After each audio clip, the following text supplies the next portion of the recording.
Qani bolakay, seni isming nima? Ismim Yusuf hukmdorim. Ammo hojalarim meni Misr tilida Yuzarsif deb atashadi. Yusuf ibronicha ism hukmdor. Bu qayg'uli degan ma'noni anglatadi. Misrning muhtashamligi va ulug'vorligini qanday tasvirlaysan?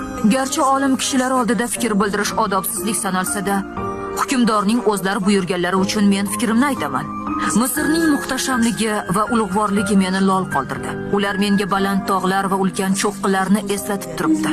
Ammo menimcha kichkinagina yam-yashil adirlik qo'ylar oziqlana olmaydigan shipshidam cho'qqidan yaxshiroq bo'lsa kerak.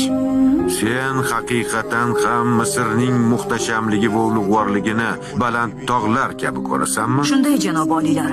Biroq agar kuch muhtojlarning hojatini chiqarishga xizmat qilsa go'zaldir. Barakal. Ofarin Yuzarsif.